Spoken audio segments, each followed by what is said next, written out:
Hello, and welcome to Cinema Span. We are covering the films of 2007. I am your host, Louis Illigus IV. Today I'm joined with my friend Phan. Hi. Kat worked on costumes for a recent production of Into the Woods that we did together and played Sleeping Beauty. Yeah, and I was the prince. As a cameo at the end. Exactly. We held hands for like 2 seconds, so you know. We're technically married. We're basically a couple at this point.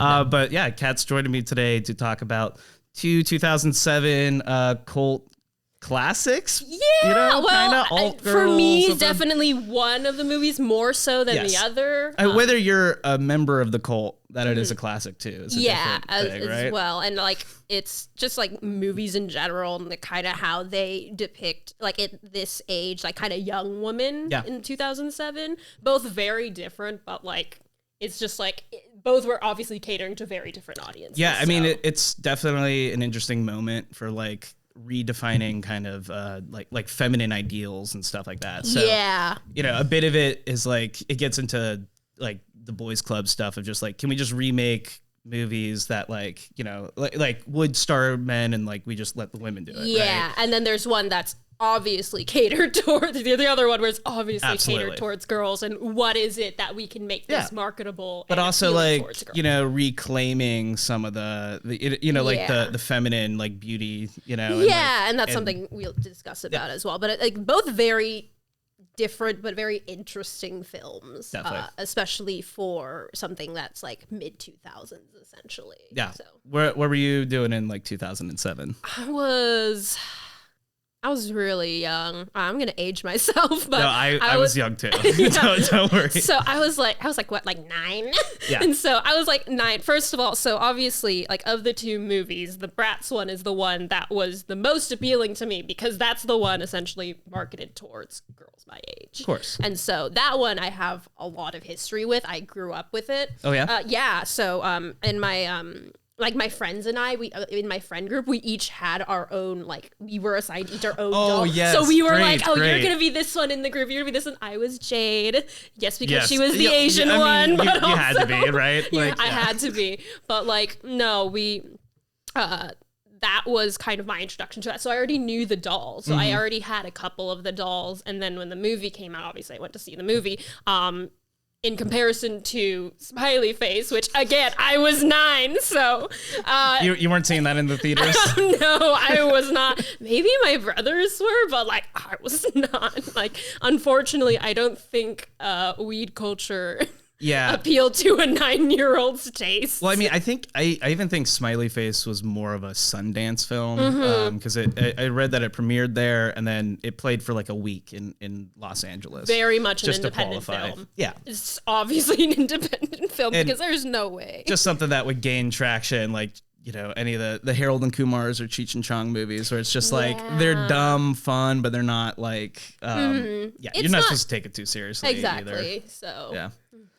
We're starting with Bratz though, directed by Sean McNamara, Sean McNamara, however it's made. McNamara, my bad. Yeah. I was gonna say, this is like the 4th film this year that starts with an alarm clock, like buzzing. It's like one of the most generic openings, beep, but beep, and it's always like the person that's disgruntled, or it's like, oh my gosh, I'm gonna be late. Right. It's that time already. At least this time there was like 4 characters all waking up, so I'm like, okay, they're doing something different here. Yeah. Also, I wanted to contextualize. So the movie came out 2007. Bratz before this already had animated movies coming out. So I looked it up. Their first ever animated film came out 2004. So I already kind of knew. They were already used to kind of the film scene, but again, that was more animation. Definitely. And this was their first time doing like live action. Yeah, and I thought that was interesting because I was like checking the characters. I was like, are these like the same as the dolls? And like it's consistent through the movies. It is. They have their own set personality traits, and that's how it is. It's according to like what I could find because I don't remember 100% of the lore of the Bratz universe. Sure. And so, but they essentially kept the same personalities. Yeah, I probably assumed it was more like Barbie, where it's like Barbie is always Barbie, but like she puts on a different outfit and now she's a new person or whatever. This one like, they kind of set it like they're in high school. I thought they did it pretty smart though, like with this. I mean, yeah, you know, they're using technology of the age like in a fun way. Like they're all Skyping together and like talking about MySpace all like the time. The flip phones, yeah. Oh my god. No, but it's like that weird era of like the early 2000s tech where it's also like, but this is tech. So like in we're kind of jumping ahead, but the main antagonist, she has like a flash drive, and they're like, and then she'd get like blackmail on people, and she's like, oh, plug it into your phone, like a flash drive wouldn't fit into a phone. But again, it's like she's a James Bond villain or something, right? Like anyway, holding like this. We'll get more into that, but very much, this movie. I looked up the director, Sean McNamara. Yeah, so he worked on the animated movies too. Yeah, he worked on some of those, and then he also worked on a couple of other like Disney films. I know he did like the Casper Friendly Ghost ones. Yeah, I'm pulling it up. Yeah, but he has like.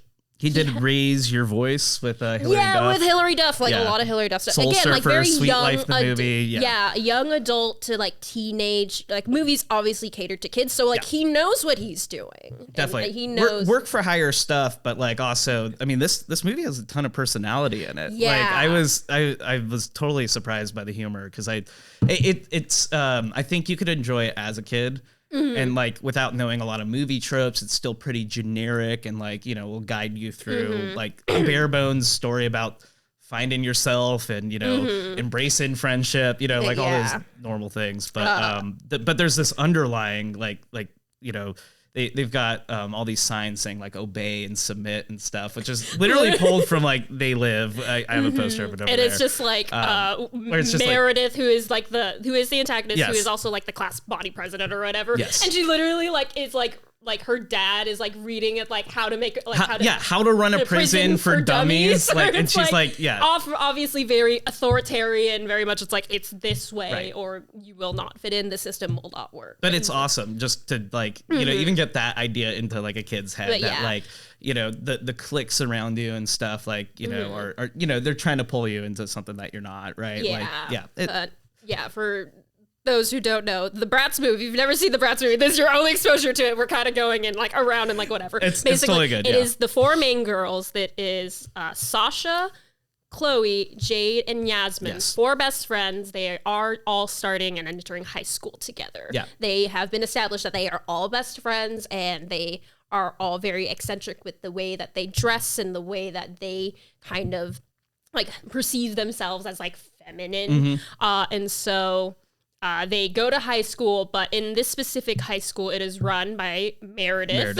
Who's so good. She's so good. And we'll discuss more about Meredith, but she has a very structured way. She runs like cliques and clubs. So it's like, oh, like if you look like a goth, you're going to be with the goths. If you're like the weird kind of dress up like a dinosaur kid, you're going to be over there. So she's very set in like that way because that's how in her mind, like that's how the system of the school works. Exactly. So that way everyone else is kind of set that way. So that way she can stand out the best because she's very much like that attention seeking, like, oh, I want everything to be about me, which is like not a bad thing. It's just a very extreme way that she wants it. Absolutely. And so when the four girls come in, eventually they kind of have their own set groups that they're put in. Jade is like the really smart one of the group, so she goes to like maths and science, so she's kind of put in that kind of club. Sasha is into cheerleading, so she's with that. Chloe is like the sporty soccer girl, she goes there, and then interestingly with Yasmin, who is kind of the follow through, she's kind of the main character. There's no like main character, but she's the one that she's the one that we center and she gets like left hanging a lot, where it's like the rest of the group's taken care of, and she's the one that kind of realizes that like, oh, like the group is kind of drifting apart. And because she's like every character's got their own internal struggle that they literally say at the beginning, like Yasmin's like, I got to try out for choir because I know I got a banging voice, but like I'm too shy. And, you know, you see her go up to the choir and it's like she would have gotten into that clique probably, but she was too afraid to even like start, and so she is, out of all of them, she's even though she has like the clique of like she decided to go into journalism, she's the one that's essentially like cliqueless, right? Out of all of the girls, and so that's kind of one of the conflicts, because this movie has a bunch of conflicts. It's very it goes all over the place. Like the change around from the setup to the time jump that you get is insane. Because like in the they first said 10 minutes. the setup is like you think that the movie's going to be like, oh, it's about these girls, like, and it's them drifting apart, but then the movie is slowly them getting back together. Yeah. No, they don't do that. They immediately are like, hey, so the girls start to drift apart, and they start in like their freshman year of high school. Right. Jump 2 years later, they're in their junior year, which is crazy because they walk in and they're like, they walk right past the cliques, they walk right past like the assignment table, like they're like, none of this is going to affect us. Yeah. And then they almost immediately get split up anyways. And then they're like, and then it's like, now they got to find themselves again to get back to that point. But yeah, what was it? I wrote that, like, I didn't mind that, like, the conflict of, like, the beginning one of where they're all separated, but then immediately they come back together. Oh yeah, I mean, it's a movie, like, you know, you're going to use and also it's like, that's kind of like, again, that's like why the point of this movie is like to have these group of friends. Right. Like that is what we're focusing on. So if you spend like 70% of the movie of them not being friends, it's like, why am I watching this then? Straight up. So I don't blame them for being like, and it's done, because like immediately like they all get in trouble for like starting a food fight because of a misunderstanding. So the whole school starts a food fight, and then like they are all sent to detention, and that's when they all kind of realize like, oh, we've been kind of assholes. The food fight is so great though, because it's like, it starts with Meredith, and like Meredith sees her boyfriend Cameron, or not a boyfriend, or, it's like the guy she hangs out with, and yeah. She's very much like, she feels that Chloe is a competition. Right. She wants to make him her boyfriend, you know, for her perfect image of like high school life, you know, senior prom king and queen, I'm sure. And so after a whole debacle. But yeah, she sends her dog Paris. I love the dog so like, much. More 2007 commentary, such right? 2000s, like that bitchy little girl with like the mini dog in a bag. Because she's doing like half Paris Hilton and then half like Sharpay, because like High School Musical 2 comes out this year. So, you know, I think they're definitely riding on the riffs there, because there is that very strong early mid 2000s visual of like what a mean girl is. Right, that too. And so it's like, we know that she has like, she's blonde hair, probably wears like a lot of like pinks, always has like a dress, and very like uptight and kind of put together. Oh yeah. And so they're really playing on that visual. Even like the focus on clicks though, like that feels very High School Musical as well. Yeah. Because like that is like the lunch scene where, you know, like all the different cliques really are interesting. Just like to the status quo, right? It's like that visual glamorization of like high school life, which is very much a 2000s thing as well. And I think like with a lot of young adult media, but like especially for the 2000s, where it's like when you're young, but it's like, oh, but this is what high school is like. You get to like go to clubs, and you like classes. This is like setting the tone for like what CW is just going to do for like the next decade and run off with. Yeah, right? But they go like, you know, more gritty and stuff and realistic. Whereas this like 2000s like kind of high school life was very much like playful, where it's just like, oh, like I'll get to go to the mall with my friends. We get to talk about boys, like, and that's like, because that's what Bratz is, because that's what the dolls were about. It was very much just like, hey, like we're gonna go like hang out at the mall and go like shopping, in this really interesting time and like undertone of like materialism and consumerism, because that was a thing, which is really funny, because the movie, you know, then 2008 happened, and it's just like, ooh, I don't know if we can do that anymore, guys. It's crazy too, because everything does kind of shift entirely in 2008, but like Barbie, like the head company Mattel was suing Bratz like the next year. And it was like a lawsuit that both sides spent hundreds of millions of dollars on. It was just like no one won. They just, you know. And it's just like, I remember like even like growing up, like I had both Bratz and like Barbie dolls, because it's like, because when people were like, oh, it's like a war against Barbie and Bratz, and it's like, when you're a little girl, it doesn't matter. You're like, oh, cool, a new doll. Yeah. It's just like, I appreciated, you know, the Bratz dolls, at least for like the main core 4, they had more diversity. That's what I was gonna say. Is like it seemed like that's why they blew up so much. Yeah, because it's just like, and there had been one ideal forever. Yeah, and they really played with the visual of femininity as well, where it's like with like the Barbie dolls, like they look pretty normal. They look like, they look human. Yeah. And like even their bodies, whereas with the Bratz doll, they really played up with like the weirder proportions and like shape, and it's like more it's shape, very similar right, to like yeah. Honestly, it's like very similar to like drag makeup, where Yeah. it's like they have the huge Seriously. lips and they play with like the angles of the eyes and the eye colors, and it's like all of those types of things of like what we perceive as like being highly feminine, even though it's like it's a doll. No, so, but it's like it feels to me like the camp version of like Barbie or something, where it's like we're taking like the same like aesthetic and like surface level like ideas, but then we're like heightening them just a little more and like and just recontextualizing it, like and that's part of like the reclaiming of all this. I and it's also just like I think they wanted to make a doll that was fun. Yeah, they wanted seriously. a doll for little girls to look at and be like, this is fun, because like you could like switch out their outfits a lot, right? Which Barbie dolls, like they did have that, but kind of the origin with Barbie dolls, it was more like they had like that set outfit, yes, and then you didn't really change them out of it, and then. Yeah, and Barbie just seems too perfect, like in that same way we too, wanted right? to, Like they took the edges off. Yeah, they cartoon, they they made a lot more like cartoony, which is also very appealing to kids, and so yeah, it was mainly that. Where are the other one? Like I mean, there was not Sour Patch, the Garbage Pail Kids. like I'm trying to think what other like dolls there were in this era that like. That Strawberry Shortcake line. Thank you. Strawberry Shortcake line. There was the My Little Pony line. Well, of course, yeah. It's just like I just have like all these toys ponies, that I remember blowing in my up head. right now. I had all of them. This is pre-Brony. God, when it's still pure. Oh my God! But we were talking about the diversity of the dolls. Speaking of which, I have something to discuss about for this movie. Okay, so there are the four girls. So in this group, it is Chloe, I believe she's just white. Sasha's the black one. Yasmin is the Latina.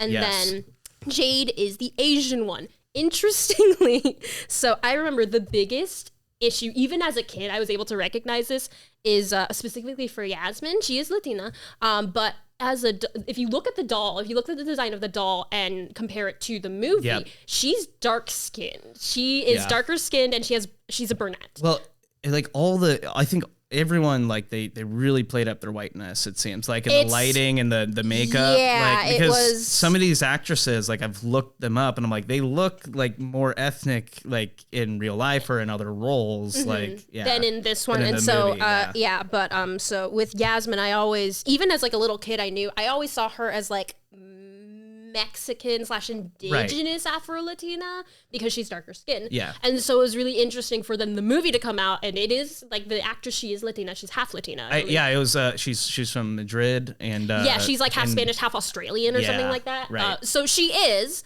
and I'm not denying her, Yeah, but also grew up in Miami, right? So like it's just gonna sound very, and West so Coast it was or something. And I think with a lot of these girls, it's like they're all mixed, right, to a certain degree. Yeah. Same thing with the actress for Sasha and for Jade. And again, nothing wrong with that. There's nothing inherently wrong with those actresses being mixed. It's more so it was very indicative of like early 2000s casting of like, if you wanted a person of color and you saw them on screen, chances are they probably were mixed, or they weren't completely. It's about ethnic passing people rather than like really leaning into it. But that's the thing, is it's like there was a mission, an MO set out with like the dolls to make them more diverse, and it's like even when you go to put them into another medium, like you have to put a little bit of that diversity still in there. Yeah. Versus and so, what everyone else and even is then, doing. it's not like it was like racially played up or anything. It was more just like the look of them. But there's definitely the cliches in there where you're like,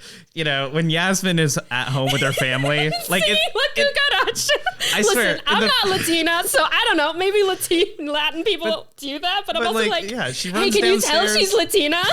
Exactly. She's singing La Cucaracha, and she has a mariachi band playing. That's what. Yeah, there's a mariachi band. Like, while she's like grabbing breakfast in her living room, and it's I want to say that's because they knew casting like a very pale skinned, red haired Latina. They're like, hey, she's Latina. It's remind them. Yeah, it seems like they really hand wave like Chloe. Like she seems to get like the least amount of like setup or anything like that too. They're just like she's a rich white girl and she's klutzy. No, not even. She's not even rich. Well, she's not the rich one. She's not the rich one. Sasha's the rich one. That's right. She's the richer one. She's the one with the but she has divorced parents. And that's so good. So good. I have 2 of everything. But also good for her. This is how she's able to cope with it. Good for you, girl. Yeah. But yeah, like each of the girls are kind of set up with like their own kind of like at home or internal issues. Yeah. So it's like Yasmin, she's like kind of scared to kind of break out of her shell and sing. Sasha's actually pretty fine. She's the most adjusted out of all of them. I think so, yeah. Like the natural leader of the group or whatever. Yeah. Chloe's poor. That is, you're right. If she has to get over that. Asking, like, what's the character arc of Chloe? It's like none. She's just poor, sis. Like, it's just like, Chloe, you want to do something? She's like, I can't. I don't have the money. Literally, like, oh my god, one of the quotes. It's like when the girls are all like fighting and like are in the detention room. One of my favorite lines from that is like they're talking and they're all like bagging on Chloe for some reason, and Sasha says to Chloe, it's like, you don't have a dad or a bank account. It's just like, oh my god. And then she's like, she was there for you when your parents were divorced, right? And she's like, that's like the line where the movie crosses when they were like, okay, but like that's a really mean to say. And all the girls are like, Sasha, that's like fucked up. Why would you say that? And she's like, Chloe, I'm so sorry. She's like, there's spaghetti in my hair. Like, what do you expect? Yeah, but yeah, it's really interesting the just like the casting politics of like that, just like having with those girls. Oh my also, God. it makes like Bratz they stopped making them like around like 2010-ish. I think a little bit of lawsuit, a little bit of the bottom falling out in the economy too, but. They tried to bring Bratz back like once or twice, and like it didn't really hit. And it's just surprising to me because it feels like I don't culturally we're more accepting to those ideas than ever. So right? And that's very indicative of what was it? In the beauty and the makeup community, we had that whole trend of like make myself look like a Bratz doll. Oh yeah. That was a huge thing too. And it still is. Like there would be, I remember like Instagram accounts that would just show pictures of like different like dolls of like who you could like do like who you could base yourself off of. So I think it's the icon of like, the visual of the Bratz. That is not the thing that is lacking. I mainly think it's probably more having to do with like rights and distribution and that's the production of it. That seems like whatever issues they were having with trying to release the dolls, it seems more like it's on the production side of things. Yeah, that makes sense. Because I think if the dolls were out now, like they would be huge hits. Definitely.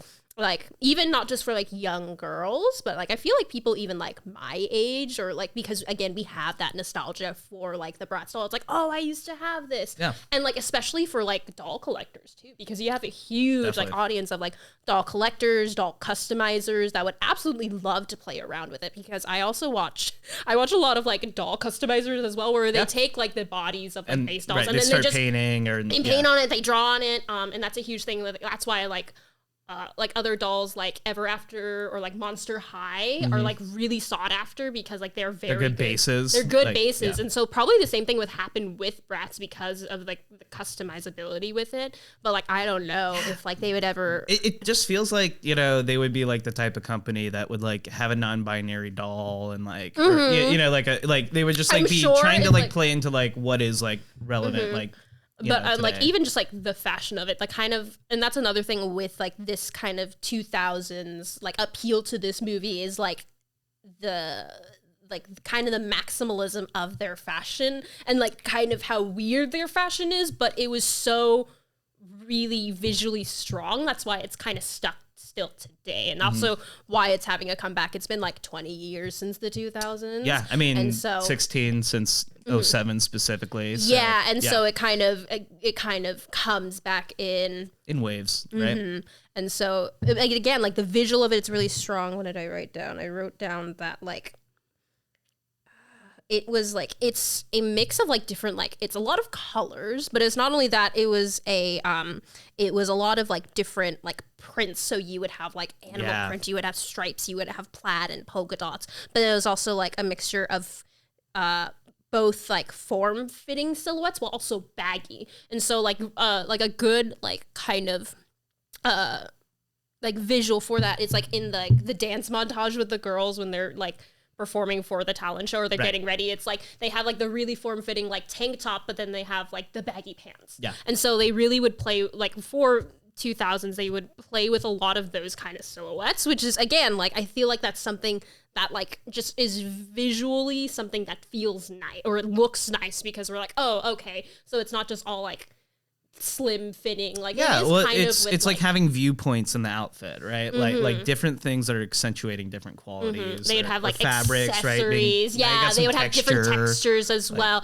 They would play with a lot of hair. It was a lot of hair stuff. So it's like no one had like a set hairstyle. It was more so just like like first their hair is like maybe it's like all curled up, but maybe it's down, or maybe you know, like they would have like the like color extensions in it. I think the only one that really had like that distinct hairstyle was mainly Jade, because like you had a visual. She had so much hair, and it was it was also like she had like the colorful like extensions in there. She had like blue hair extensions. But she had to switch like styles between like her parents and like, because like that was her conflict was like she had to like show herself to her parents as one thing, which, you know, very like kind of kept together, very studious, because she is a smart girl. And she wanted to keep that visual for her parents, but the moment like her parents would leave and she would at school, she would like quick change, and it's like a very like very strong kind of visual of like she liked having like dark clothing. She liked playing around with like having like all of those different types of fabrics and looks. She's definitely going for the scene emo, like almost like a little bit of that very alternative type of kid, which is I think as an Asian kid who also went for the alternative look, I completely get, and I very much resonated with that.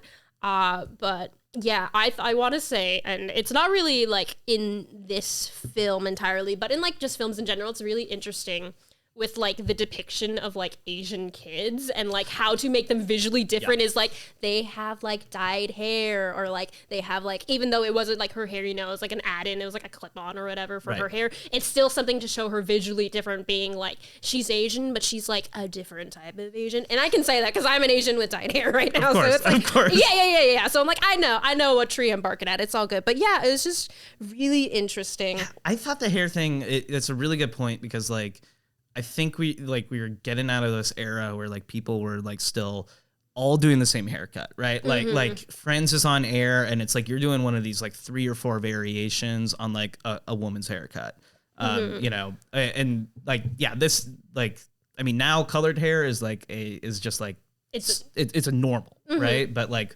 back then it was still a little, you know, boundary pushing, right? Yeah, especially when it's like when you're like younger. So because it's just like, oh, like what I mean is like it was visually, it actually had like some push and pull, like where people would be like, I can't believe you did that, you're never going to be able to get a job, whereas like now it's just accepted as like you can do whatever you want. And people who even have like natural hair color, like they will dye their hair and like change it to a different natural hair color, but it's still dyeing nonetheless. And so it's really interesting. But the fashion, the music in this movie, like so much. I was just like bopping to it. The both the background music and also the music and the songs they made for this movie. But that's what I was gonna say is like there's even like I think there's a moment where the Bratz are like walking through lunch. And like they're opposed to all the cliques, right? They're sitting with each other. Everyone else is kind of set, and they're just like going through them and like not bothered. And everyone's staring at them cold, and they're doing all these close-up shots like it's a Sergio Leone movie. And they're playing like Western music, and it's like behind them, and it's like it's great. Like that's like they know exactly and then they flip right into like a 2000s like cheesy song for a transition, and it's like just seeing like that like the range of this, like they definitely knew what kind of movie they wanted to date it themselves as, even though I don't think that was their intention. But like essentially, like that's what this movie is, very much like a capsule. It's a time capsule of like this is what like the visual media, especially for young girls, but also just like kind of like peak 2000s kind of fashion and movie attitudes and how you would approach a film, especially for like younger kids, but like even just like for like normal like movies, thinking of like what came out. Blade came out in like the 2000s, yeah, right? Yeah, so definitely. like. Yeah, it was very much invoking that feeling of like this is kind of it's time capsule, but also now it has become like a love letter. I would like to see that this movie is almost like a love letter to like kind of like early 2000s like media and like I totally agree. Filmmaking. It made me like a little nostalgic for like, even though like there's parts of it that are very cliche or feel very movie-ish, like there's a simplicity to it where like I feel like nowadays our movies are so tied up with being meta or commentating on themselves. Yeah. And like being like, oh, this setup's so stupid. Can you believe it? Like, can you believe you're watching this right now? Yeah, I can. Yeah, but I mean, the setup for this movie, it's not perfect, but it's wild. But like, you know that the filmmakers are in on the joke because like in the food fight, there's a Wilhelm scream. You know about the Wilhelm scream? Yep. Yeah. Anyone that's not familiar, it's a sound designing like cue that's been used since Indiana Jones and Star Wars. Like the beginning of like film. And it was a joke. Like the person was just like, I wonder how many times I can put this scream in. Well, it's just one until guy, someone notices. Because it's thankless work, and it's just like a dude yelling from another dude yelling. It's but just it's just like that's like the go-to thing. That's the one that you would use. And it makes me crack up every time. I'm an easy sell on the Wilhelm scream. Yeah. But the main appeal, mainly for this movie, especially for me, is definitely the music, not just like what they played in the background, is the songs that they made for this movie. Yes, what's the band that did them? It's like I had Prima J. It's like they're a pop group, so they did like music for I think I forget the Disney Channel movie, but it's like Step Up or like it's the jump roping one. Oh yeah. But they had like written. It was the one with the Hot Chili Steppers, I think. Yeah. The Double Dutch one. Yes. Carbon Blue. I know. That's what I'm saying. That is what I'm saying. But essentially, like this like pop group just made like a couple hits on a couple like Disney Channel adjacent things, and then that was their kind of career, and then they fizzled out. Yeah. But they show up in the talent show in this one. Yes, they do. Yeah. Which I thought was fun, that when they are announcing the talent show, she's like, you can submit your audition through MySpace. Yeah, and then they're there like and they watch it. She's like, I love MySpace. There's like a boy band that auditions. I loved that boy band. I don't know if they're a real they might have been one of those like manufactured like boy bands from like whatever group, like Nickelodeon, Cartoon Network, or whatever. But like it was so funny. I'm like, this is very 2000s, but and that's the whole thing with the talent shows. Like all the good acts are getting passed over. Yeah, because Meredith is the one kind of overseeing, and she wants it to be. She kind of rigs it so that she's the one that. She's like, if I win this thing, I'm gonna be the most popular. But then like the Bratz, like they have a piece in the talent show at the very end. It's just basically to kind of contest with Meredith. It's all literally her song. It's all about me. Right. Whereas with the Bratz girls, they come together as like not just as a group of friends, but also they bring in so many other like a community, right? As a community, and they sing this. They sing this number. They dance to it. Let me tell you, I have Bratitude like stuck in my head always for the rest of my life. Like ever since that movie came out, my friends and I would just sing it like all the time. That's awesome. And it's a fun song. That's another thing about like, even though they're very like, you can call them like kitschy. Or like kind of like, I guess like, like nothing to like think about when it comes to like the genre of music in general. It's not groundbreaking. No, and there's not really any memorable dance moves, but like so catchy. And it's like it gets you into the mood of like, this is what kind of song we want to make. Oh yeah. And like this is what we're like this is what you're gonna sit down, you're gonna listen to this song. Like their song at the end, both of Meredith's songs, where she has Fabulous at her Sweet 16, Meredith's with, It's All About Me. Just Meredith in general. That's what I realized. I was like, the actress that plays Meredith is definitely better than Chloe, right? Like when they were like casting, like if I got that script, I'm like, I want to play Meredith. The actress for Meredith, I cannot remember her name. She knew exactly what movie she was in. Yeah. She knew. She's like, oh, you want me to be the villain of this movie? Yep. Absolutely. And she gaslight gatekeep girl boss. I said it before, but like the Sharpay thing, I think is so big because like you have to imagine like every musical theater like high school girl all of a sudden was like, I am Sharpay, right? Like that is like exactly the it girl, like popular girl. Yeah. But like with Meredith, she took it a step further and she's like, I'm gonna blackmail these bitches. Right, like that's the thing. Is like she has the script to support her. I'm gonna run a prison and blackmail everyone. And like all of her lackeys are, it's just great. So funny. She like keeps all of like her information like in the flash drive. And she like hangs it over the girl. Also, that's like one of the weird things. We'll discuss it a little bit later. But like Meredith is like, she's so like narcissistic, so conceited in herself. She's like, how do I get everyone to talk about me again? Oh, I know, I have a sweet 16. It's like, Meredith, you already had a sweet 16. She's like, I'm having another sweet 16 and you can't stop me. It's so good. I loved that too, because I totally spaced on Sweet 16. So like that was totally my Sweet 16 on MTV was the biggest show. MTV was like the inclusion, again, this 2000s thing of like having a show about like your Sweet 16. Having this huge extravagant riding in on an elephant, right? Which, don't do that. Meredith, you're canceled. Don't do that. But like, no, don't worry, she was canceled before that, right? Like, yeah. And it's like, Meredith, no, the blackmail. I don't think you should do that. But yeah, the stakes in this movie are just absolutely wild. And then like, it's like. But Meredith as a character, if she was a person, you'd be like, you are a psychopath. You Absolutely. need to, like, an absolute psychopath. If she was real, but she's not. She's a character. But you know why, like, her dad is so, like, such a pushover. Afraid of her. Yeah, like, even her dad's just like, okay, whatever you want, sweetie. And like her little sister just fucking hates her. So good. Yeah. So funny, but.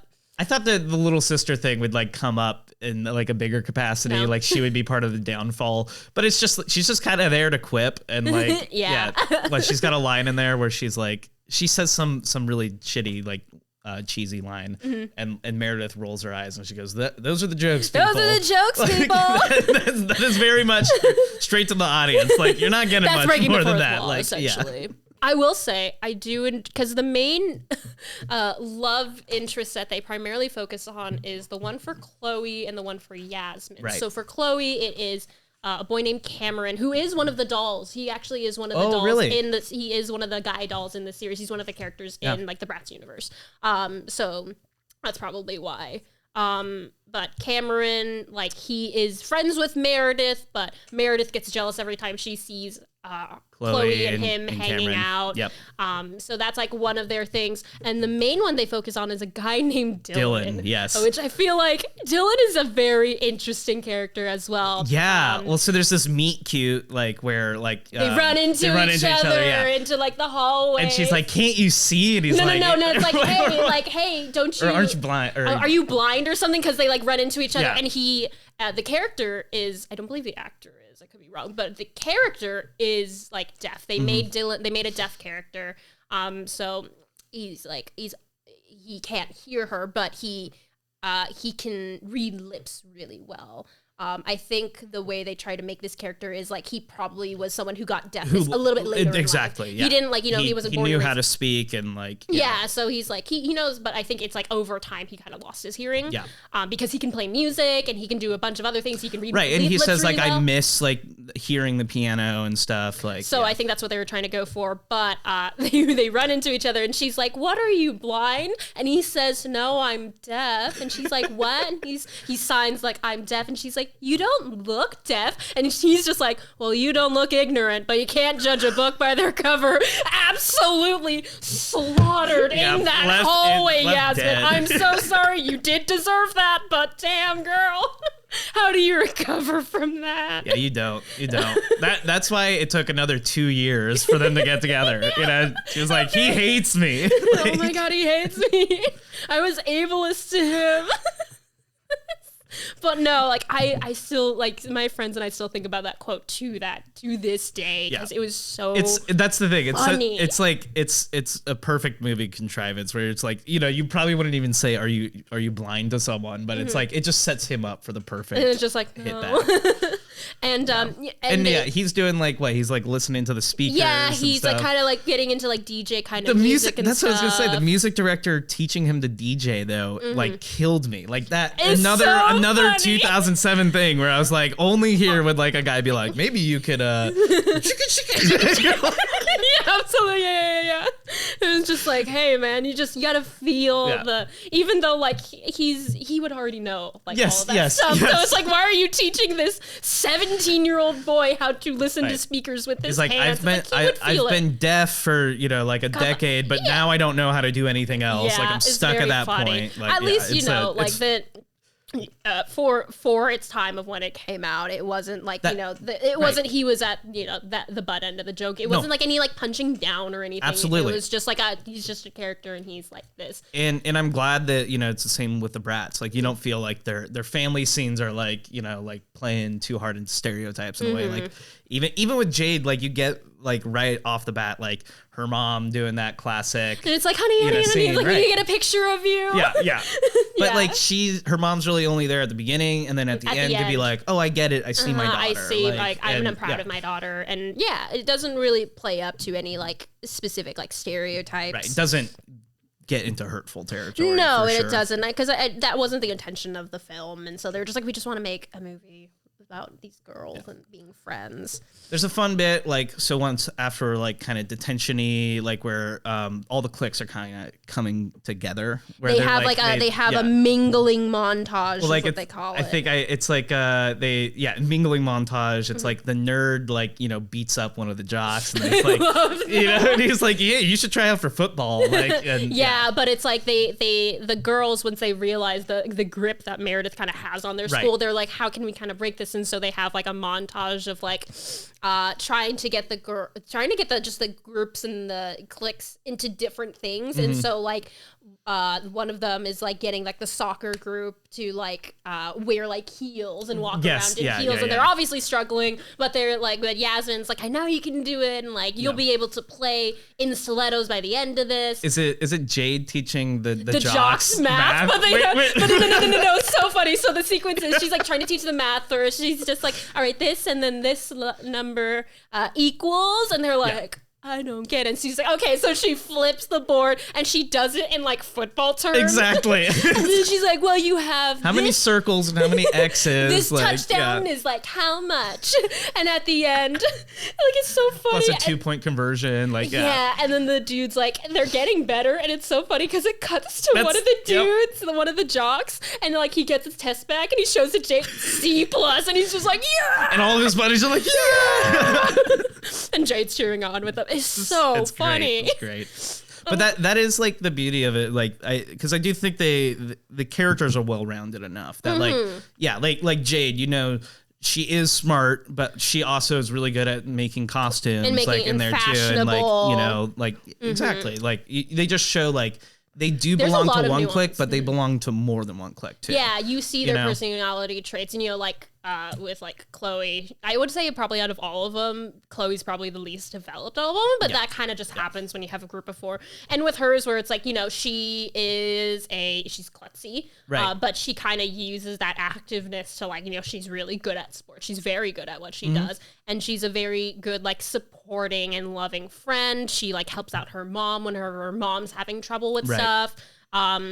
And she's always kind to other people. Sasha is very like headstrong, and like when she wants something, she kind of like lets you know. Definitely. Even though despite being like in a kind of broken family with her parents being divorced, and then Yasmin, she's like the shyest one, but she's probably the most supportive out of all of it, and really like rooting for all the girls to like be okay, which is like even indicative of like in the movie, like near the end, when Meredith kind of is holding, like she shows Yasmin all of the blackmail she has on her friends. Yasmin, which is absurd. Which is because absurd, because like the conflict is that Meredith knows that the girls are in the talent show, and so she goes to Yasmin, who's like kind of the head singer of the group, and she's just like, hey, if you guys are in the talent show, I'll be forced to have to reveal all of these compromising details about your friends. And literally it's like nothing. This is literally nothing. Like I wrote it down where it's like the Meredith, like the stuff she has on Jade, it's like she wears different clothes when she's at school. How can you trust her? And it's like she just changes exactly. her clothes. But it's like it's preying on her like insecurities. Yeah, right? no, like, she preys on the insecurities. Member of the group, and like it, you know, it's why the conflict is resolved in like no time. Yeah. Literally, the other conflicts are Jade wears different clothes. Chloe poor and it is Chloe's poor. Well, it's Chloe's mom stole something from my house, which wasn't even true. And, which wasn't even true. So that's resolved. And then Yasmin's Latina. They got a video of her singing La Cucaracha. That's literally what they have on her. Well, and they play that video. They play that at early the on 16. at the Sweet 16 to embarrass her. And then Dylan has like Dylan's really cool, fun, and he's just like, all right, let's do the Cucaracha. I guess let's start dancing and stuff. mean, he essentially like does the meme treatment for something, right? Like take something that's embarrassing and then like let's recontextualize it, and now it's fun. Now it's just funny. Now we're like, you know, it's campy. It's that we're all dancing and singing La Cucaracha. Yeah, Dylan's a good dude. He's a very got a good nice head dude. on him. Yeah. Yeah. And then I wrote Sasha's fine. there is like no blackmail on Sasha. Sasha's cool. It's just really funny because I was looking through. I was like, wait, they never set up any issue with Sasha. They really lean on the mom thing. They really lean on. They're like that's gonna ruin her career or something. Chloe's mom like, having to work for Meredith's family, which, oh well, good for her. She working like. Yeah, it's but like that's what's fun is like then when you get to the final, like they all show up, you know, the talent show's over basically, but you know they demand to go on, and they just, you know, Meredith goes and plugs in the USB drive and like starts saying all these things, and like the Bratz just like immediately own up to it. They're like, yeah, like I have a couple normal issues in my life or like whatever, but like this is who I am.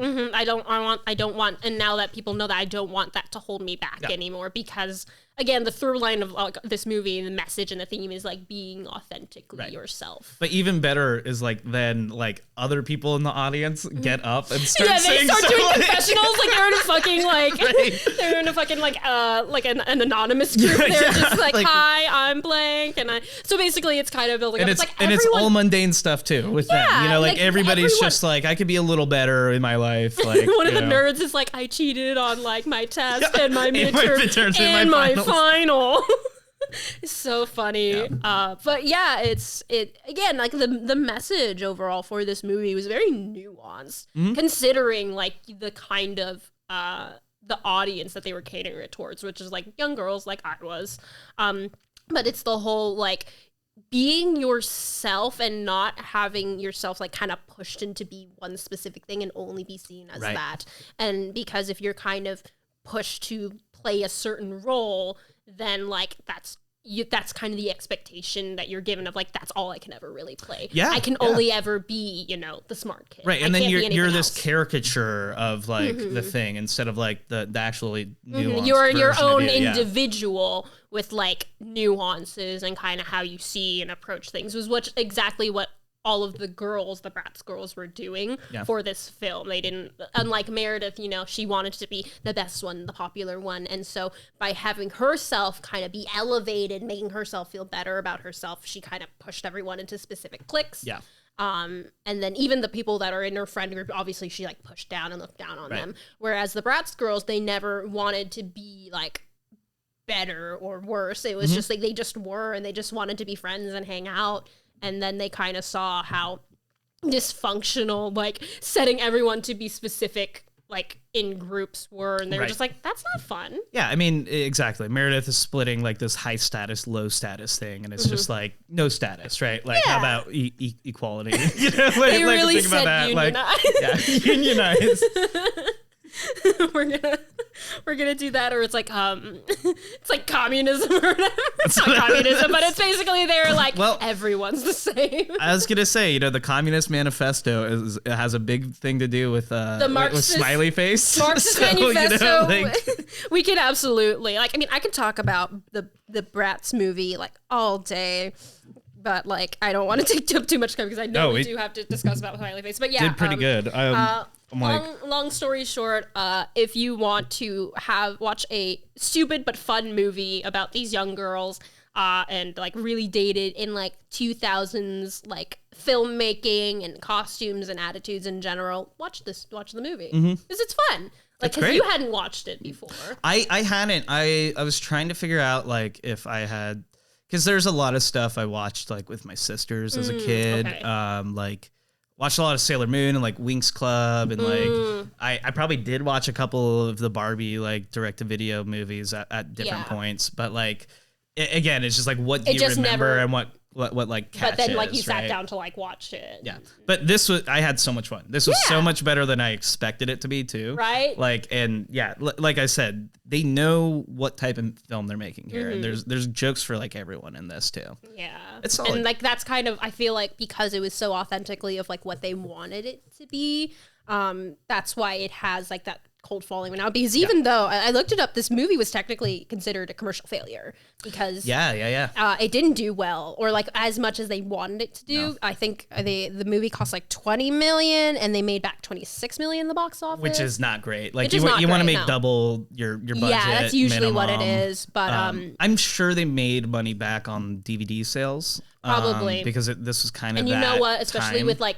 stream services now, streaming services or whatever kind of whatever base that they have it in, then you can buy it off of. Again, they still make money from that. So, but not a success right away. And like they probably would have done a sequel, even right? So, like again, like it really held an impact on like young girls and probably young boys too, of just like how kitschy, campy, but so fun of how fun this movie was. And so I think that's the lasting thing of that. Will it like, live on for like 50 years and will people remember in like 50 years time? I don't know, but like I'm having fun with it right now. That's what I was gonna say though, is like I would put it up with High School Musical. Like it's on that, like High School Musical actually has really great musical sequences and numbers in it, on top of like telling about the same story, not exactly, but like I think that it's just like this should be in the discussion with that, right? Like it doesn't deserve to be any lower than that, I would say,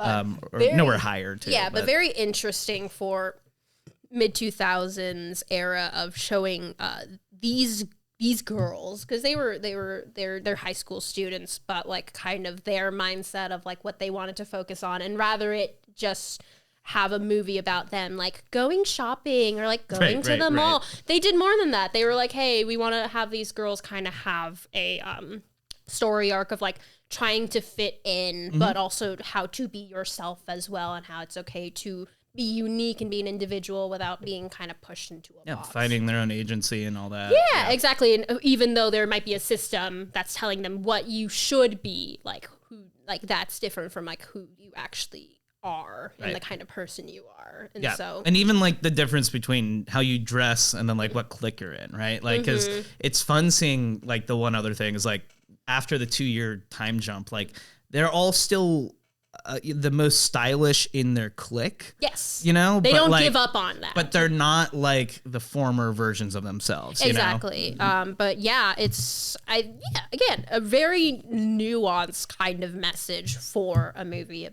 that originally came from a line of dolls that just looked really cute. And for a kid's film, like, like fun. A godsend, that you're like, oh yeah, cool. It lands, the themes that I feel like if it's like one of those movies, like if an adult watched it, they're like, oh, that's more than I expected it to be. Exactly. Ridiculous, but more than I expected.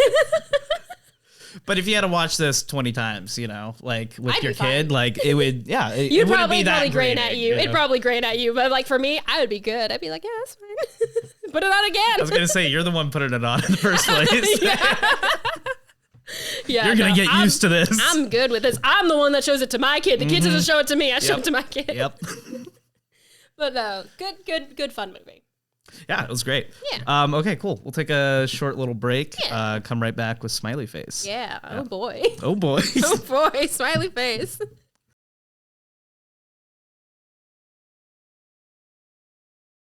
Oh man. Yeah. Because I originally confused Smiley Face with a different movie, and then because I confused it with a different movie, but then like when I saw like this one, I was like, oh yeah, no, I hadn't seen it. I'd seen like some of the scenes, I think, but I'd never seen the whole movie like through and through, and so I didn't know what I was expecting. But yeah, I mean, I've seen like I think it's like 20-ish of the films that like came out this year period. So like it's kind of cool, like, you know, coming into a lot of things that like even like Juno I hadn't seen, and that was everywhere. Everyone heard about Juno, you know, but like I had whatever my expectations were for that film versus like actually seeing it, and it's like that's kind of cool too sometimes. But, I had no idea what it was about. I was like, nope. It's Anna Faris. That's the actress. Yeah. Yeah, no idea. Again, but I was looking at even just like the what was it? The beginning of the movie and just like the cast that was in there. I was like, John Krasinski's in this. I know. Danny Trejo. Like so many names that are like, obviously when you're 2007, you're a kid, you're like, I don't know any of these people. I don't know who they are. But that's a comedy too, is like, you know, like the best ones have like a deep roster of like people from different places. And like, but John Krasinski was not like a big star at this time either. No, right? Like, it's so funny seeing him though. Just like seeing the kind of role that he plays. He's playing a Dwight role. He is. You know? I was like, he's playing Dwight. Yeah. He's playing like a really, like, he's a nerdy dude, but really he's dry. Really dry, really withdrawn, and like completely serious. Like, it's just so funny though. But weird. Like all the characters in this, weird. Super weird. I was gonna say. I mean, we could just transition into it. We can just start it right now. I'm like, we're in it. Welcome back. We are talking about Smiley Face, directed by Greg Araki. Another 2000 film, like we mentioned before. The director, did he do other works as well? I didn't look up on him. He did, but he's not a comedy director. Oh yeah. No, like this was just kind of a different thing for him. Okay. So he did the Dahmer series on Netflix that like just came out. Oh, interesting. And then he did a movie called Mysterious Skin in 2004.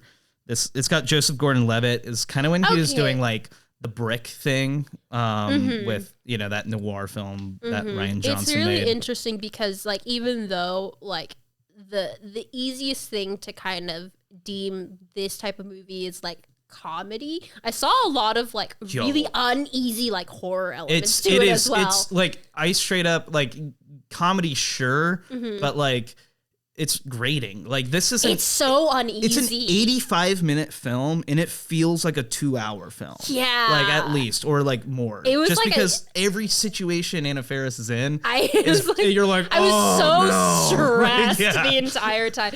So I'll give the movie that of like it's a comedy, but it's like it's not like the situational comedy. It was like it's laughing at her like the whole time. But it's also it's just like you're just like, oh my God, like when is this gonna end? It's sadistic. And that's the thing. I think I read something Greg Araki had said, like his last film was too like dark, so he wanted to work on something light. That's fair, and that's which, completely fine. But yeah, sure like even watching this, I was just but... like, I could see some like there is something deeper and darker underneath all of this, and I was just like, oh my God. Yeah.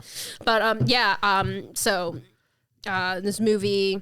Yeah, with Anna Faris, she's a stoner. She's an actress in like LA. Or yes, like that? Yeah, she's an actress in LA. Definitely set in LA. Because I think Venice Beach.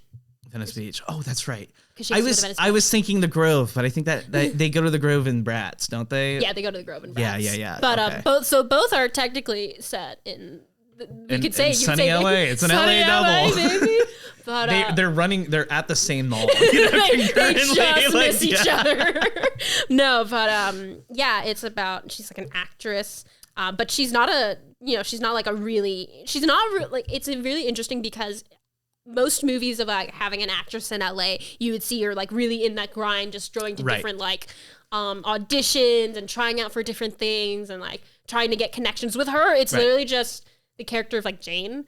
Yeah, I mean, Jane is just like at home and she smokes weed. That's the thing, is she's such a huge stoner that like everything has to be filtered through like the stoner's life, right? Like everything is suddenly like the smallest tasks are, you know, the biggest obstacles. Yeah, like her roommate's like writing notes of like, hey, you need to pay the electric bill, or like you have an audition, like you have to go so much of it is her anxiety versus her, or like forgetting something and like the panic of rushing to go do it. Even though it's like she put herself in this situation to begin. And because that's another thing that's very like, I guess, infuriating about the film, where it's like, Jane is like all in these like situations where it's like really hard or like trying to like solve it, even though she's the one that put herself in the situation. And she always has like a way out. Like there's always like, okay, you can do not like, even like a way out. She just kind of stops. Things, like if there's a thing, and then it just stops.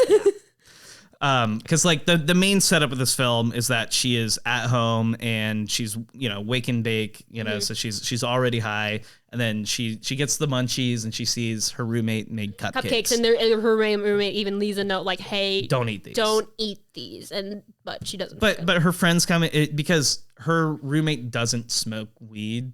She doesn't think they're gonna be like edible cupcakes. Yeah, she just thinks they're cupcakes. So she eats them all, and she's like, I'll just a dozen of them. I'll just make new cupcakes, and then all of a sudden it hits her, and it realizes, they're edibles. Which, like, and 12 is like that's insane. So like, much. 12 is like, for most people, you just would pass out. Like, I don't know how she lived. I straight up thought she was gonna just collapse and die in the movie. That's the thing, is it's like, it's almost like, I've heard of people taking like that amount of weed, going to bed and waking up high still. Yeah, like it stays, it lingers. Yeah, like 6 hours later. Let it be known, I don't know anything about weed. I don't smoke. I don't eat anything. Yeah, thank you. I had no idea where you were on it. No, I'm cool with it. My family, like my brother and like a lot of my friends, they smoke and they take edibles, but like I have like little to no like knowledge in it. Yeah, I'm the stoner expert on this one. Exactly. I was the Bratz expert. Now you're the stoner expert. It's good diversity. Exactly. This is why we had to come specifically to this episode. Ugh. But no, so like it was really interesting watching this film from a viewpoint of someone like I don't partake in any of that, but also it's like it was made during a time when weed was still illegal, technically. Yeah. So, and I think like because Jane has like some government weed in this, so it was probably like only government mandated. Well, I was thinking like maybe like just Colorado or something like or whatever, like, but it had to be like super small batches, right? Or it's like very recent. That was a very recent thing of like government allowing like right, like medical only, medical grade weed, that kind of thing, not recreational or anything like that. So it was very interesting having that kind of movie and having like the what is it, kind of the demonization of like weed and those who smoke weed. Of course, still going into all the reefer madness of it all, right? But I mean. That's the thing is, it's still California, so like it's socially like pretty like lax already, because like the black market had existed here forever. I mean it's interesting because it feels like they play with a lot of the stoner tropes that you would expect, and there's definitely scenarios here that I've been in where it's like you're mid-sentence or something and you're stop. Or it's don't like what you am I think talking you're about? saying like, one thing, when reality is you're just babbling. That's being incoherent, which is so funny. And you think you're being so deep and insightful, exactly. And you're having this conversation with yourself. That's just me sober though. Too. Exactly. So, I'm just a degenerate, but just normally. like the conversations that you'll have with yourself. I'm like, I just have these normally. I don't even need to get high. Like I'm just like that. It's very funny though. But I was watching this movie was really interesting, having the actress Anna Faris play it, because this is definitely one of those movies like you could have just seen this as like a guy. This could absolutely be just replaced by like a dude. I don't like think a stoner dude. I don't think it'd be as good though. Like Anna but Faris, that's why I don't know. She's a very funny actress. She actually makes most of the scenes pretty funny. I feel like even when like it is like a little eye rolly as far as like some of the tropes, but like. Yeah, like just seeing her like totally daze out and be like, "What were we talking about?" Where being like, "Where am I?" I think it's not as abrasive. It wouldn't if it was a guy doing it. It probably would have been seen a little, much more obnoxious. Yeah, a little obnoxious. Where it's like a girl, you're just like trying to figure her out. And also, like, I think you've seen this film with like a guy before, where it's like it's one crazy day and like stuff just kind of keeps happening to him, and maybe he's reacting in the wrong ways. But like. Yeah, it would like, it's interesting because the stoner guy films are like all buddy films, right? Like dude, Where's My Car? That's like it's two guys, Cheech and Chong, Harold and Kumar. Like There's like a dynamic where two people are going through it. Whereas with this, it's primarily just Jane by herself. Yeah. Like she meets characters along the way and then they're gone. The thing I do like about this though is like it only gets worse for her.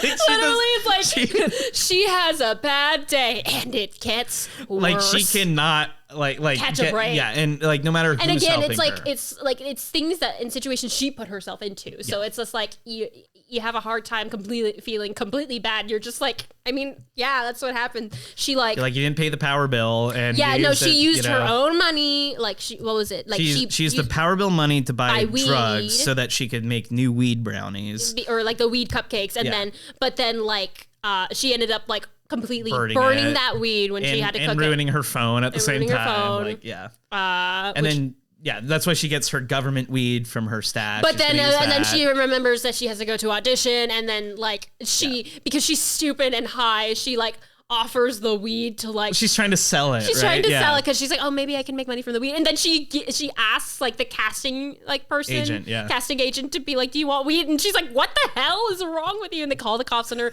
so she has to flush that weed down the toilet. And it's just like, oh my god. And then she still has to get her way to Venice Beach. She does not have the money. She does not have any weed. Like, yeah, she's literally bumming rides like in trucks and stuff. Like it's just like steals a first edition of the Marxist communist manifesto because she ran into like one of her old like college professors. Not even ran into him. Like she went to his house. She went to his house and posed as his TA because she was trying to hide from the cops because one of the cops was like, "Hey, you're on drugs," and then she just ran like. It's just so much happening, and I'm just like, where are we going with this? Like, it's very much one of those movies. It's like I'm still watching to kind of find out what the resolution's gonna be. Right.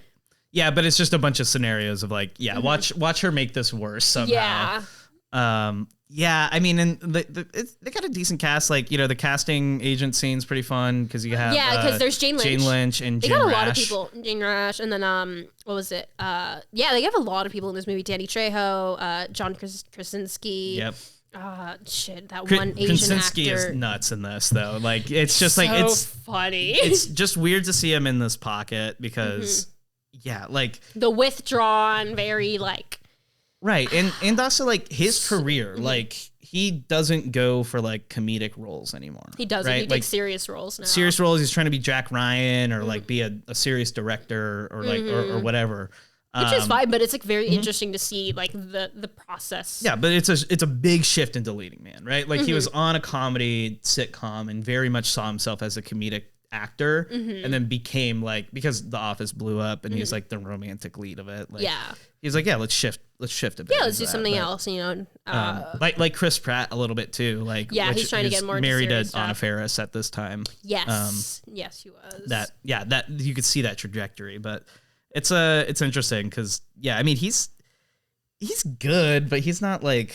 I think for characters, like these kind of characters, I think it's very funny. Again, we were talking earlier of how he plays this very dry. Yeah. But it's just like he's very like committed to this role. Well, and the dryness works. Like he's definitely in the pocket with The Office, like just kind of being like, all right, let's do a lot of the same stuff. I'm not looking right at the camera, right? But like you're reading my face in a similar way. But I mean, it's Jenna Fisher. Like we talked about her earlier on an episode because she did Walk Hard. Blades of Glory this year, and like that was like her one kind of moment outside of The Office where she was like doing some like. But she also did a lot of things big. with because she used to be married to James Gunn. And so she would do a lot of things in production, small things. Because I remember there was this one weird movie that James Gunn did, and she had like a small role in it, like Slither or something. I think so. I think it was that one, and she had like a small role in that because they were married at the time. Right. And so it was just like so weird seeing her. It's like, why is she here? She was married to James Gunn. But that interesting, just like the comedy scene. Oh, I didn't even think about that. Like kind of how, like I can't entirely recall what like peak comedy was for like this time, yeah, like 2000s. Other ones in this, Hot Fuzz, Hot Rod. Oh, I love Hot Fuzz. Phenomenal. Great movies, but that's like English. Right. And Hot Fuzz, or sorry, Hot Rod, like was not a commercial hit. The bigger ones were the Walk Hard, Blades of Glory. Juno, Knocked Up, like the episodes we have covered, which you should check out. But yeah, the comedies of this era are interesting, and that was the thing watching this. I was like, oh, these are just two more comedies that like there were these mid-budget comedies that existed that didn't have to be crazy Looney Tune stakes or anything like that, or outrageous Judd Apatow movies, but they're just solid mainstream hits. Yeah, And a lot of this has just been absorbed into blockbuster kind of like language now. Yes, because a lot of these movies have just dropped out on the market. Yeah. But what we got here? I mean, the movie kind of starts with like this narration. It's like a classic movie voice, Roscoe Lee Brown, who does. And it's just like you see the main character, Jane, and you just she's on a Ferris wheel, and she's asking how I got here, right? Yeah, and that's how the movie starts, and then it cuts to like earlier in the day. And then we go through exactly. And it kind of tells you the journey of how she got there on the Ferris wheel, being absolutely high out of her fucking mind. It's like I thought like it set the movie off really well though, because the whole internal monologue of a stoner, acting like it's this so grandiose thing, like it's a fun conception. And then I just don't think like anything else in the film feels that inventive. Like that felt like it was breaking form and doing like something funny and cool. Yeah. The only other time, what was it? There was this one scene that I thought, that's pretty funny. Was when she is talking to her dealer, and they're talking about free market economics. I love that. I wrote that down too. Yeah, capitalism and Reaganomics. Yeah, Reaganomics, because the dude, her dealer, is trying to be like, like what I'm doing still would be considered Reaganomics, and she's like, I don't think so. It's free market, so I don't think it would be considered that. It's like, how do you know this? She's like, I majored in economics. I was like, that was funny. Well, and then he goes, I thought you were an actress, and she said, I didn't do very well in economics. Economics didn't work out for me. Exactly. But it was really interesting. I liked that too, because it was very much, I liked that open That's discussion. A perfect one, because that's like you find yourself high with someone and you're just talking about the craziest stuff in the world, right? Or whatever, but you also you have the perspective of her not really making many points, and she's just like, I don't really think that's right, man, but like I'm not sober enough to argue. Yeah, but she has an understanding, so it's very funny. That was like one of the few moments I was like, okay, that's pretty good. I like that. Everything else is kind of very much like situational, just her trying to get from point A to point B to point C. Which it's great when the dealer comes over and she buys new weed from him. Yeah. They smoke. She has already 12 cupcakes in, and she knows it's too much, and she still smokes more. She takes a couple hits with him or whatever, but it's so funny. Yeah. Her roommate is like Danny Masterson. Yeah, weird played by dude. Him. Very weird dude in real life. Yeah. And that's probably they want to play up to that. Yeah, straight up. How the movie ends with him with a skull. I'm just like, ooh, okay.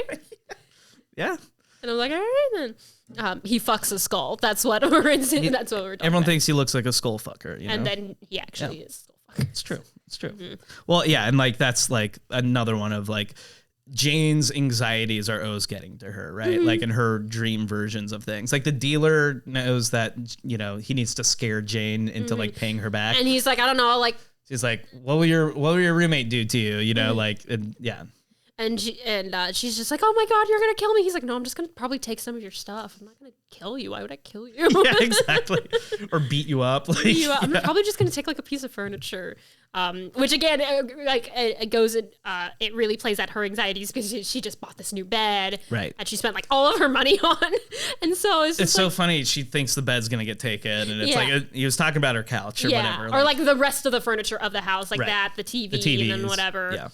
Yeah. It's so funny though, because like it cuts back to like like her anxieties of not just like them taking away like the bed, but like the police, because when she starts getting chased by police, she thinks the police are gonna go like look at her place and do a background check on her, and then that she's gonna be in so much even more trouble. That'll spiral. Yeah, it's really interesting. Yeah. And yeah, I know we mentioned it before, but like her audition scene like really rules because you see how bad of an actress she is. So like there's some really good bad audition scenes out there, and it's like it's tough because she starts way too much at 100 or at 200, and then Jane Lynch is like reel it back, and then she starts as a robot with nothing. She's like, you told me to hold back. It's so funny because it's one thing to already you have to like play the role of a bad actress, and then it's another thing when you have to play a bad actress and you're high. Yeah. So it's very funny, just the way to kind of interpret that, and like because we as the audience, we're in on the joke. We know what's going on, but the casting director, she has no idea. Of course not. She just thinks that she's not even looking up from her paper. Yeah, right? she's not she's paying attention to her. She huh? only really gives her attention when she is offered weed, and she's like, "Why would you give me that?" And she calls There's a great security. reveal at the end of the film where it's Jane Lynch in her office alone, and she's drinking out of a flask. Oh yeah, no, just to be she's got her own vice too. Yeah, even if she wants to be holier than thou, so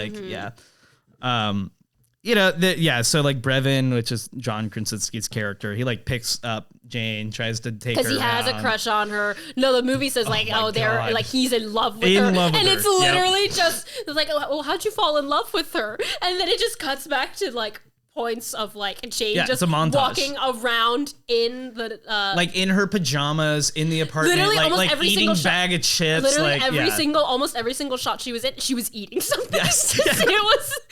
She was probably high and having the munchies. Brevin would be one of those guys who watches people eat on live streams, and stuff like that, just being let me buy you some chips. It's just oh god, but yeah, she's minding her own business, not even realizing he's paying attention to her, and so.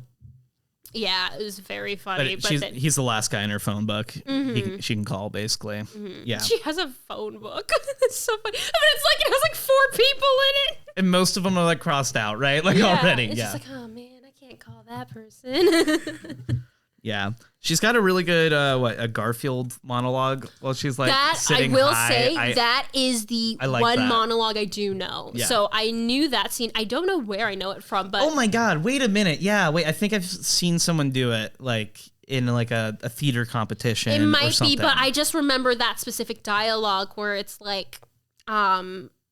where she talks about oh man, because she's in a house. But she's a frame of a corn. That's right. That's right. Yes. Picture, of a piece of corn, and she's eating chips. And she's just oh, that's. And she's oh, he gets it. Chips are good. That's why he framed the corn. The corn. Man, I should frame something that I love, lasagna. Yeah. I love lasagna. It'd be really funny if I framed Garfield, and then people would ask me, Jane, why do you have a picture of Garfield? Yep. And I could say, I love lasagna. Yeah. And she's just that joke. And then she gets into and then I do President Garfield up there.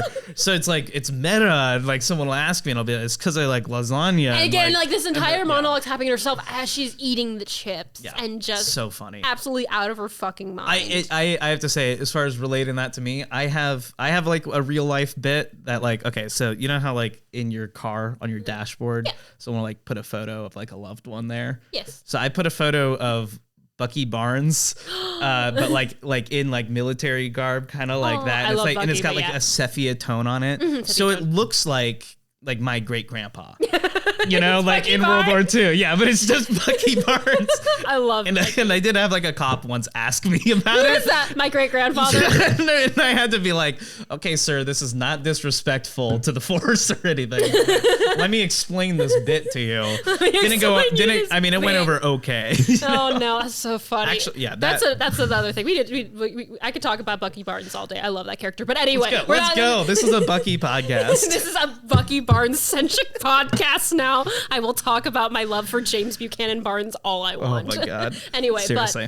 But the movie that whole meta-ing yourself, or just absolutely how people just having anyone, Jesus Christ, like interact with you just to like have that one joke for a picture. Like, yeah, that was the only part I recognized from that, because I was like, I've heard this before. I don't know where. That is a clippable moment from the movie. I think a lot of these other scenarios, like we said, don't play out like laugh out loud comedies. But that one is like, you're able to like laugh and that plus her other monologue, right? The Communist Manifesto one where like she's in the meat factory or something like that. She's in a meat factory and she rode in on a truck, and like Danny Trejo and John Chow are trying to get her out. And they've dressed her up in like clothes, and so just trying to figure out how to get around. It's like, oh, who's this? And she's like, I'm with the union, right? Which is a great lie to get yourself out. But then, like, you know what? Like, that's the one good idea she has. I know. Like, and to then say she that, keeps staying in there, and just saying worse and worse things until they literally throw her out. But that's a fun one where you see the reality versus the expectations, because she thinks she's going off of this very intellectual monologue of comparing like the meat market to like being like a victim in capitalism and everything like that, and how like the unionizing with everything, talking about the boss's benefit package or whatever, and it's like are your workers benefiting from this?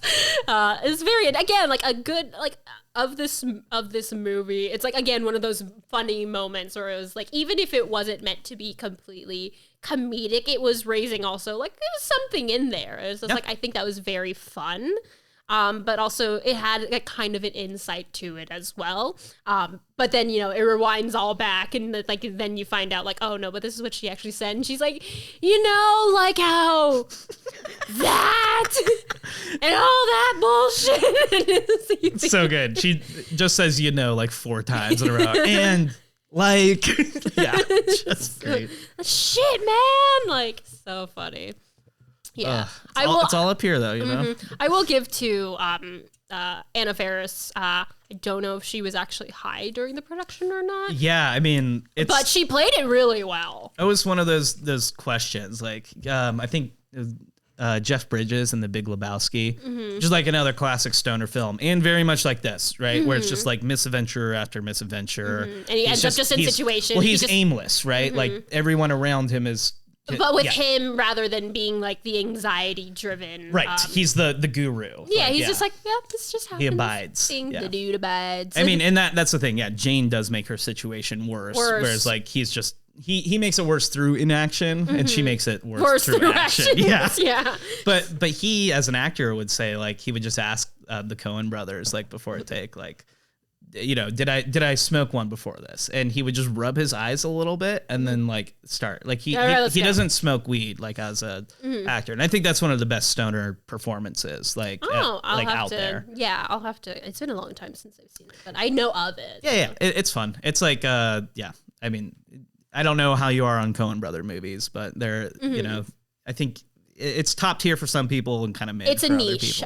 From what I understand, like Coen brothers and the enjoyment of them is a niche. Yeah, but I also like you like comedy. It seems comedy and kind of like different types, like a weird thing of comedy. Like I like as well, or a different take on comedy that has like another way to kind of approach it. Yeah, I enjoy those, but yeah. Yeah, Coen Brothers up to There Will Be Blood this year, if you were curious. Or No Country for Old Men, sorry. There Will Be Blood's Paul Thomas Anderson. Oh, okay. Yeah, I mean, I think that's about all I got here. There's like, you know, Jane basically like takes the Communist Manifesto to appear. She runs into Carrot Top. And she gets onto the Ferris wheel, which is like where she starts the film. Because she finds tickets. Because she finds tickets in the sand. And she's like, I'll go on a Ferris wheel. And then she's on there. It's very funny. And then she sees everyone below her, and she's just trying to give this thing back. And she wants to give it back, and then... just goes I thought she was everywhere. just going to straight up jump and then die. I thought so, too. I thought she was going to jump and die. I thought for sure she is dying. Like she has with to the die, way this film right? is going, right? And like maybe it's like that's how it should have ended, and then the happy ending is her going to jail, and like or she does community service, right. But yeah, I straight up thought like with the ending with her on the Ferris wheel, and she like stands up too, and I'm like, this girl's gonna jump. That's and it. She's gonna die. They're gonna start or it. she's she's gonna get fall Bradley forward. injured. Like but yeah, They for don't whatever end reason with they that. don't go to that. Which, you know, good for them to not bum everyone out. But it's so funny that the way that with the Communist Manifesto like blowing away, and it's really interesting to connect everything back of like the papers are like flying to all the people that she met throughout the day, that's fun. It's like it's all of her destruction, or it's like, I mean, I don't know what the metaphor here is exactly, because I'm like, what is this film trying to say? But is it like, you know, if communism is this unattainable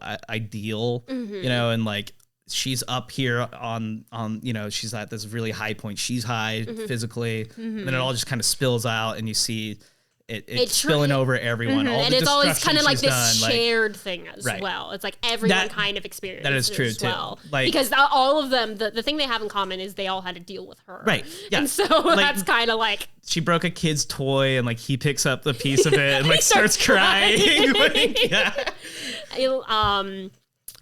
she like she hitched a ride from like a motorbike chick, which by the way, that motorbike chick, I love her. I know she was only on screen for like 2 seconds. I'm like, I love her. She did great. She knew exactly what she was doing. She's like, hey, do you need a ride somewhere? Let's get you off the highway. Let's let you get off. But no, very, very odd film. I'm sure if I had knew more about kind of the behind the scenes of it, maybe my appreciation for it, or I could find a different way to appreciate the movie. For what it is, though, it was more of just like, well, I watched it. I agree. It's like, I don't think I'll revisit it. Like, it's not one of those movies for me where it's so weird and niche that I'm like, I want to revisit it. Like one of the movies that one of my favorite movies that kind of does that is The Boondock Saints. I don't know if you've ever seen it. I haven't, but I'm aware of it. Yeah. It's a very weird movie, also independent film, but like I liked it because of just, again, it's also one of those movies very out there. The comedy is really something else. Yeah. And it's overall like a really odd movie, but like it's one that I found enjoyment out of, and definitely one that I share with my friends and I can go back with. And maybe, you know, even though this Smiley Face doesn't do it for me, maybe that's a different movie for like someone else out there. Because like I don't blame anyone who does like this movie. No, and that's what I was trying to do, is like I was thinking about, well, on the terms of a stoner comedy, like the Harold and Kumar films are like okay. The Cheech and Chong films like really aren't very good at all. Like from what I've seen, I'm not too familiar with those kind of movies, so I can't say. That's the thing, is it's like it's you know, it's like Bratz. Like Bratz is like not a 10 out of 10 film, right? But like for what it sets out to do, and like for the people that like that, you know, like it will hit, like no, like it's very important, right? Like and like it does have that type of impact. And so I agree. I could see Smiley Face working really well for some other people too, that like never even, you know, like stoner women have never seen like this type of character even committed to a movie, like, you know, like, which is, it's something that is to be regarded as well. It's just like this, that's why I was like, I think it's very interesting that they gave this, they made the main character be a woman, where it's like this could absolutely be a dude, but I don't know if it would work as well if it was, or then maybe the movie would have gone in a completely different direction if it was a dude. Exactly. And so just something to kind of keep in mind. Obviously, I had more fun with the Bratz movie. Yeah, me too. Smiley Face, but also like again, the entertainment for it. It's very interesting because movies are created. You know, they're meant to entertain us, but it's also meant. It's very much like sitting us down so we have something to kind of watch and pay attention to. Yeah. And so the entertainment levels will obviously differ between these two movies, but it's just like it's interesting what these movies will deem as entertainment. Seriously. Yeah. So it's like one of them, it's like these 4 girls dancing around and like, they are wearing like all these different outfits and they're trying to deconstruct an entire school social hierarchy. Whereas like with this one, it's just like a girl just having a bad day. Exactly. I'm just trying to go to an audition and pay some bills. Like, you know, Neither of which she does well. Nope. Yeah, no, I mean, and it's a great point too, just because like I said, like this movie is shorter, but it feels longer. It felt long to me. And like that's the weird thing about a movie is like, yeah, sure, you have to set a certain amount of time when you sit down, and like it can be annoying if it's a longer or shorter one, but like once you're in, you're in. Yeah. You know, and like you are in that world, and Smiley Face is just not a world that I'm like itching to jump back into, right? Like I was feeling a lot of the anxiety, like, which is good. It means the filmmaking was effective in that way. But, yes, I enjoyed some of the cinematography, or even just like the general direction with how they framed some shots. I thought that was very cool.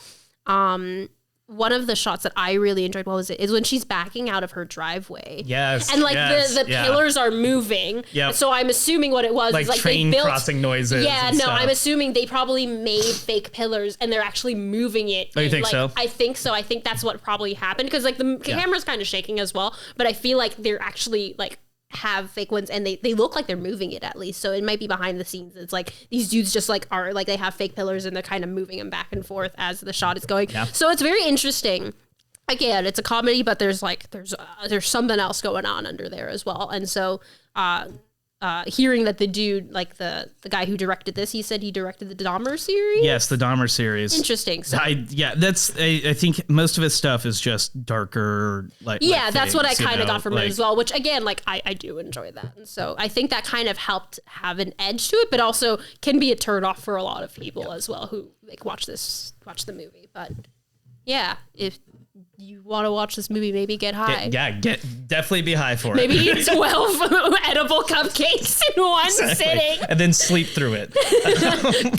Go to sleep. Have some water with you. Have a little trash can on the side so you can need to throw up. Maybe have someone be there with you to kind of make sure you're okay. Definitely have a trip sitter. Mm-hmm. Oh my God, this movie would be so different if it was a buddy. If she had a friend with her, and they knew the entire situation she was in. Completely different. I really would love to see Anna Faris do like get another girl, right? And like figure out what the buddy dynamic is, and like do more of the I don't know, the I think thing. Like, if there's this kind of movies have kind of made us realize is like when it comes to high or like weed related movies, definitely the buddy dynamic works a lot better, because it's now just two people going back and forth with each other rather than just one person. I mean, the dude Where's My Car, like when they have the tattoos and they're like, what's mine say? That isn't good. Like so that's perfect. That's it's hilarious. Just like, because the joke's on them, and like if they made that movie today with two girls and they're just complete potheads, like what would that be like? I know, yeah. I do wonder what a modern like stoner film could look like, because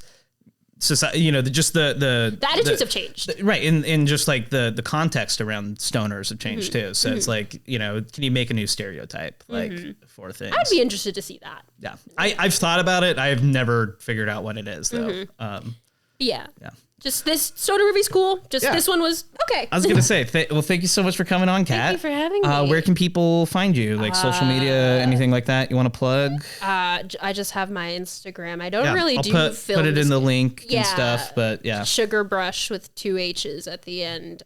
But yeah, that's just me posting about my life. I don't really focus on like films or anything. I love watching films and I love discussing it with like friends and stuff, but like this is about as much as I do. So. That's great. Yeah. Thanks so much Thanks for listening, me. everybody. Yeah. We'll see you next time.